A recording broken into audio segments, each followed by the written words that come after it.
Jonathan's heart stopped when Ethan's smile caught him across the crowded San Francisco cafe. It wasn't just a smile. It was a beacon, pulling him through the fog of his own doubts. By the time Ethan's hand brushed his, Jonathan knew he was already falling, and there was no going back. It was a crisp autumn afternoon in 2024, the kind where the Bay Area sparkled under a rare cloudless sky. Jonathan, a 28-year-old graphic designer with a penchant for overthinking, had wandered into the Brood Haven, a cozy spot in the Mission District, to sketch and sip coffee. His life had been a predictable rhythm of deadlines and solitary nights, his heart bruised from a string of fleeting romances. He wasn't looking for love until Ethan walked in. Ethan, 29, was a photographer with a presence that commanded attention without trying. His jet black hair fell in soft waves, framing a face that could have graced magazine covers. But it was his smile, wide, genuine, and impossibly perfect, that made Jonathan's pencil freeze mid-sketch. Ethan ordered a latte, his voice smooth as velvet, and when their eyes met, Jonathan felt a jolt, like the universe had just rewritten his script. "Mind if I sit here?" Ethan asked, gesturing to the empty chair across from Jonathan. The cafe was packed, but Jonathan suspected it was just an excuse. He nodded, flustered, and Ethan slid into the seat, his camera bag resting beside him. They talked, first about art, then about dreams, then about nothing at all, the kind of conversation that feels like coming home. Hours passed like minutes, and by the time Ethan suggested a walk along the Embarcadero, Jonathan was already half in love. Their connection was electric, undeniable. Ethan's confidence balanced Jonathan's quiet introspection. They spent weeks exploring the city together, sunset hikes in Marin, late-night tacos in the Mission, stolen kisses under the Golden Gate Bridge. Ethan's charm was effortless, his laughter a melody Jonathan couldn't stop humming. But there was something guarded in Ethan's eyes, a flicker of hesitation that surfaced when Jonathan got too close, physically or emotionally. Jonathan brushed it off, chalking it up to Ethan's private nature. After all, love didn't need to know every secret, at least, not yet. One evening, as they sat on a bench overlooking the Pacific, Ethan took Jonathan's hand. "I've never felt this way before," he said, his voice low, almost reverent. "You make me want to be better, Jonathan." The words hit like a wave, and Jonathan leaned in, their lips meeting in a kiss that tasted of salt air and promises. That night, Ethan asked Jonathan to move in with him, and Jonathan said yes without a second thought. Living together in Ethan's loft in Soma was a dream. The space was a photographer's haven, exposed brick walls, floor-to-ceiling windows, and Ethan's prints scattered everywhere. Jonathan loved waking up to Ethan's smile, loved the way they'd cook breakfast together, laughing over spilled pancake batter. But there were moments when Ethan would pull away, nights when he'd sleep fully clothed, or mornings when he'd change in the bathroom with the door locked. Jonathan noticed, but didn't press. He trusted Ethan, trusted their love. 6 months later, Ethan proposed. It was a quiet moment, just the two of them on a cliff in Big Sur, the ocean roaring below. Ethan knelt, his smile brighter than the sunset, and held out a simple silver ring. "Marry me, Jonathan," he said, his voice trembling with emotion. Jonathan's heart soared, and he said yes, tears blurring his vision. They planned a small wedding, just close friends and family, set for a vineyard in Napa Valley. Everything felt perfect, too perfect, maybe. As the wedding approached, Jonathan couldn't shake a nagging feeling. Ethan's guarded moments seemed to multiply. He'd catch Ethan staring into space, his smile fading, or he'd notice Ethan flinch when Jonathan's hand grazed his back. Jonathan told himself it was pre-wedding nerves. Ethan loved him, that was enough. But love, he'd soon learn, wasn't always enough to uncover the truth. The night before the wedding, Jonathan lay awake, Ethan's steady breathing beside him. He traced the outline of Ethan's face in the moonlight, wondering what secrets hid behind that perfect smile. Tomorrow, they'd be husbands. Tomorrow, everything would change. But as Jonathan drifted to sleep, a chill ran through him, a whisper of doubt that would soon become a scream. The vineyard glowed under the September sun, rows of grapevines stretching toward the horizon like a promise of forever. Jonathan stood at the altar, his heart pounding, as Ethan walked toward him, his smile a lighthouse in the storm of Jonathan's nerves. But when their hands met, Ethan's grip was tighter than usual, his eyes shadowed with something Jonathan couldn't name. The ceremony was a blur of vows and cheers, their friends' laughter mingling with the clink of wine glasses. Jonathan, in a tailored gray suit, felt like he was floating, Ethan's hand anchoring him to earth. Ethan looked flawless in a deep blue tux, his smile dazzling the small crowd. They exchanged rings, their voices steady as they promised forever. When they kissed, the world fell away, and Jonathan thought, "This is it. This is home." The reception was alive with music and joy, fairy lights twinkling above the dance floor. Ethan pulled Jonathan close for their first dance, their bodies swaying to a soft acoustic melody. "I love you," Ethan whispered, his breath warm against Jonathan's ear. But there was a tremor in his voice, a crack in his perfect facade. Jonathan pushed the thought aside, lost in the moment, in the man he'd chosen. As the night wound down, they slipped away to their honeymoon suite, a charming cottage nestled among the vines. Jonathan's heart raced with anticipation, not just for the night, but for the life they'd build. They laughed as they stumbled through the door, tipsy on wine and love. Ethan's smile was as radiant as ever, but when Jonathan reached to unbutton his shirt, Ethan froze. "Jonathan, wait," Ethan said, his voice sharp, almost panicked. He stepped back, his hands clutching the fabric of his shirt. Jonathan frowned, confused, his hands hovering in the air. "What's wrong?" he asked, his voice soft, searching. Ethan's eyes darted away, his smile gone, replaced by a look of raw vulnerability Jonathan had never seen before. "It's nothing," Ethan said, forcing a laugh, but his hands trembled. Jonathan's stomach twisted. He'd seen Ethan's hesitations before, but this was different, urgent, almost desperate. "Ethan, talk to me," Jonathan urged, stepping closer. Ethan shook his head, backing toward the bathroom. I need a minute," he said, and before Jonathan could respond, Ethan shut the door. Jonathan stood there, the silence deafening. The joy of the day felt distant, replaced by a gnawing unease. He sat on the edge of the bed, replaying every moment of their relationship, searching for clues. The locked bathroom doors, the long-sleeved shirts, the way Ethan always seemed to pull away at the edge of intimacy. It all rushed back, a puzzle he hadn't realized he was solving. When Ethan emerged, he was in a loose t-shirt and sweatpants, his smile back, but strained. "I'm fine," he said, sitting beside Jonathan. "Just wedding jitters, you know?" Jonathan didn't buy it, but he nodded, not wanting to push. They lay down, the space between them heavy with unspoken words. Jonathan stared at the ceiling, his mind racing. What was Ethan hiding? And why did it feel like their marriage was already cracking? The next morning, they drove to their honeymoon destination, a secluded cabin in Lake Tahoe. The scenery was breathtaking, but the tension between them lingered. Ethan was quieter than usual, his smile less frequent. Jonathan tried to fill the silence with jokes and plans, but his heart wasn't in it. He loved Ethan, but love wasn't blind, and he couldn't ignore the wall between them. One evening, as they sat by the lake, Jonathan couldn't hold back. "Ethan, I need to know what's going on," he said, his voice steady but pleading. "You're pulling away, and it's scaring me." Ethan's face fell, his eyes fixed on the water.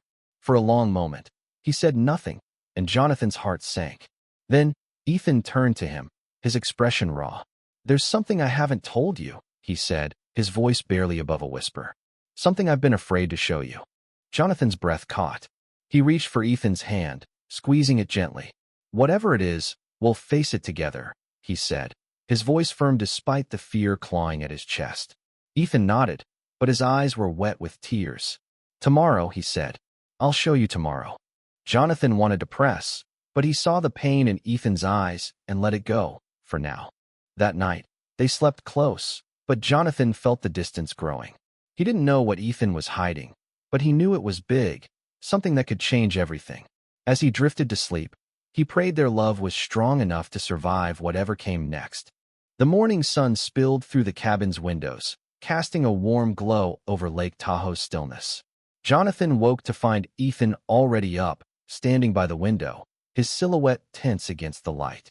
Today was the day Ethan had promised to reveal his secret, and Jonathan's stomach churned with anticipation and dread.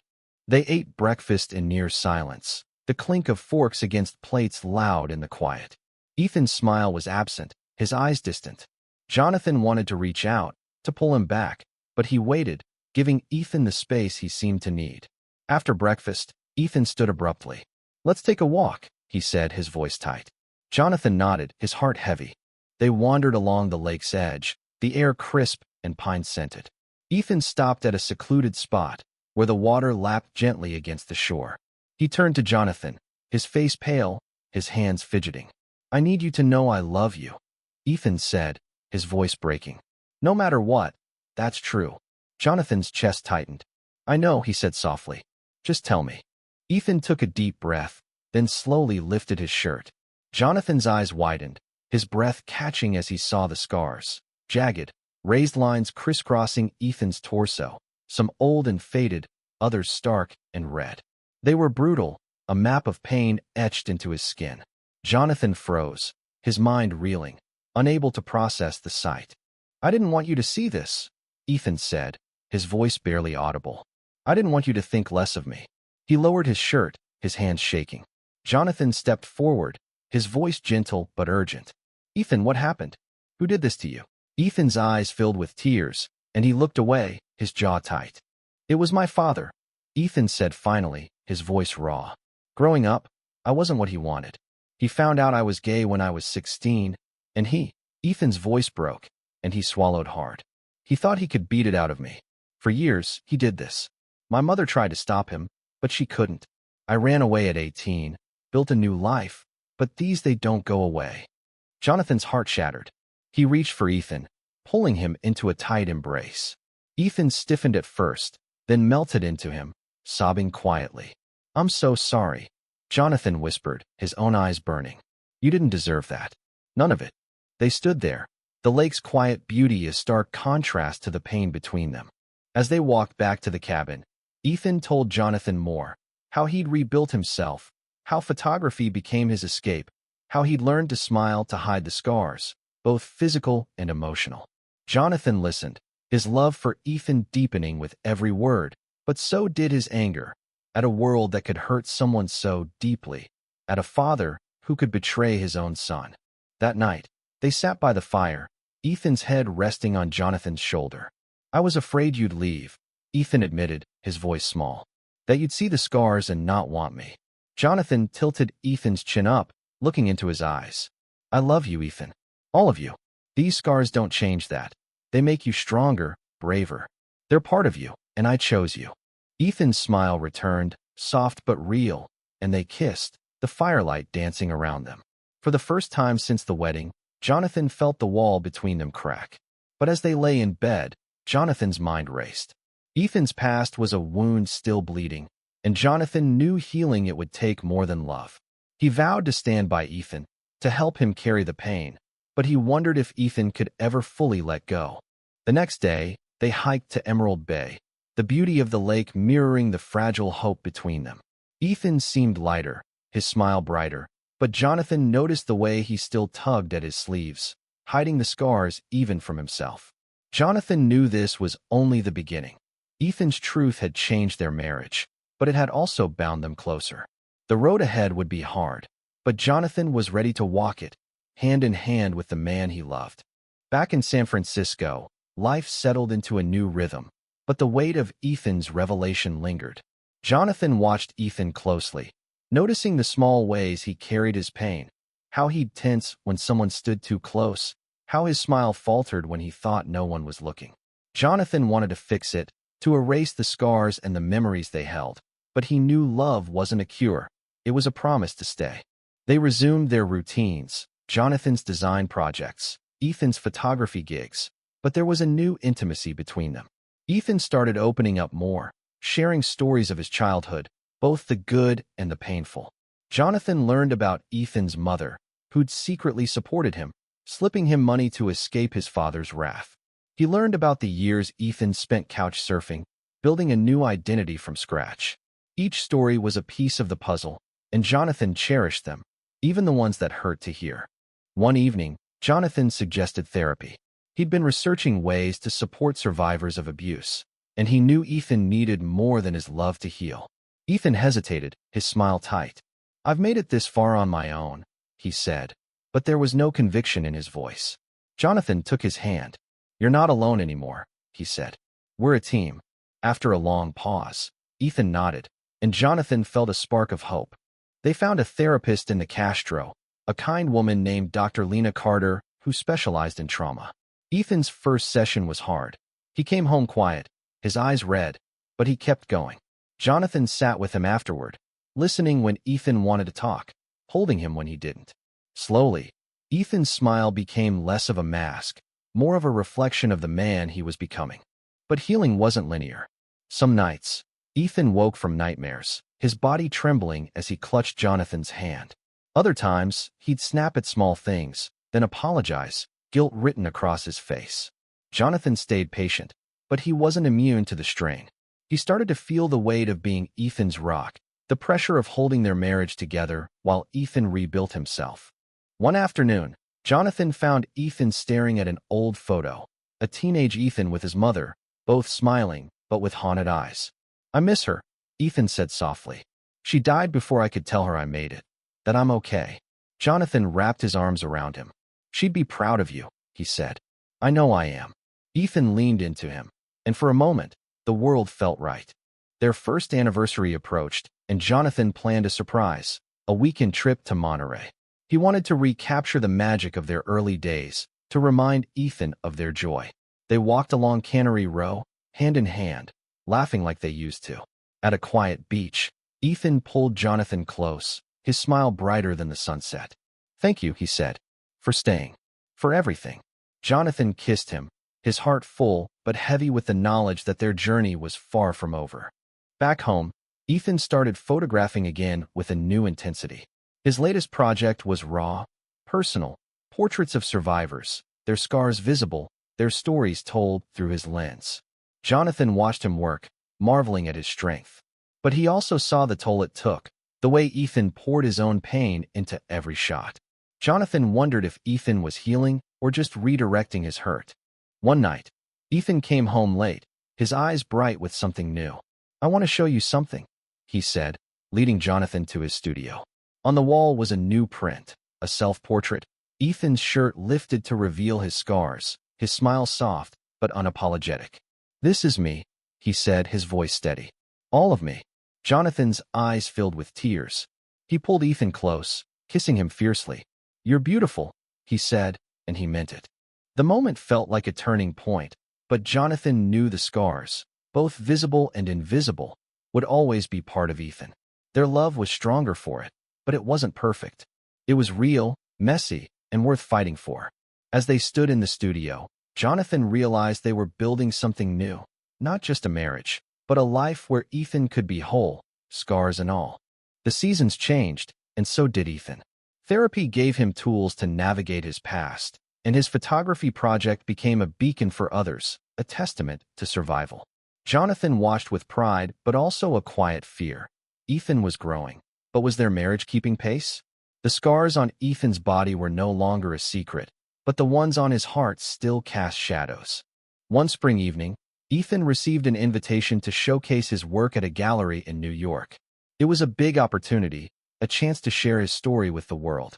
Jonathan was thrilled, but when Ethan suggested they move to New York temporarily, Jonathan hesitated. His design firm was thriving in San Francisco, and his life was rooted there. The idea of uprooting everything felt daunting. They argued for the first time in months, their voices rising in the loft. This is my chance, Jonathan, Ethan said, his eyes flashing. I need to do this, for me. Jonathan's chest tightened. I want that for you, he said. But what about us? What about what I've built here? The silence that followed was heavy, both of them standing on opposite sides of a divide they hadn't seen coming. They didn't resolve it that night, but Jonathan couldn't bear the distance. The next day, he found Ethan in his studio, staring at his self-portrait. I'm scared, Ethan admitted. Scared this will change us. Jonathan took his hand. It will, he said honestly. But we'll figure it out together. They decided to compromise. Jonathan would split his time between San Francisco and New York, supporting Ethan's dream while keeping his own. The move to New York was chaotic, but the city's energy was infectious. Ethan's gallery opening was a success, his portraits drawing tears and applause. Jonathan stood in the crowd, watching Ethan shine, his smile no longer a mask but a reflection of his strength. Yet, Jonathan felt a pang of loneliness. In New York, Ethan was surrounded by new friends, new opportunities, while Jonathan felt like a visitor in his husband's life. One night, after a late gallery event, they walked through Central Park, the city lights glittering around them. Ethan stopped, turning to Jonathan. "I know this hasn't been easy for you," he said. "I see it, and I'm sorry." Jonathan's throat tightened. "I just want us to be us again," he said. Ethan pulled him close, their foreheads touching. "We are," he said. "We're just evolving." Their time in New York stretched from weeks to months. Jonathan adapted, taking on freelance projects, but he missed San Francisco's familiarity. Ethan, meanwhile, was thriving, his work gaining recognition. But Jonathan noticed the strain. Ethan's nightmares returned, triggered by the pressure of his growing fame. One night, Jonathan woke to find Ethan sitting on the floor, head in his hands. "I'm afraid I'm losing myself again," Ethan whispered. Jonathan knelt beside him, holding him tight. "You're not," he said. "I've got you." They started couples therapy, a new step to navigate their changing dynamic. Dr. Carter's colleague in New York, Dr. Patel, helped them unpack their fears. Jonathan's worry of being left behind, Ethan's fear of failing under the spotlight. It wasn't easy, but it brought them closer, forcing them to confront the cracks in their marriage and mend them with honesty. By summer, Ethan's project was picked up by a major publication, and he was invited to speak at a conference in Los Angeles. Jonathan insisted they go together, a chance to reconnect. In LA, they stayed in a beachfront hotel, the sound of waves a reminder of their early days. One evening, as they walked along the shore, Ethan stopped, his smile soft. "I wouldn't be here without you," he said. Jonathan kissed him, the taste of salt and love grounding him. "We're in this together," he said, and for the first time in months, he believed it. As they prepared to return to New York, Jonathan felt a shift. Their marriage wasn't perfect, but it was resilient, built on love and the courage to face their scars. Ethan's visible, Jonathan's not. They were learning to grow together, to carry each other's weight. The future was uncertain, but Jonathan knew one thing. He'd chosen Ethan, scars and all, and he'd choose him again every day.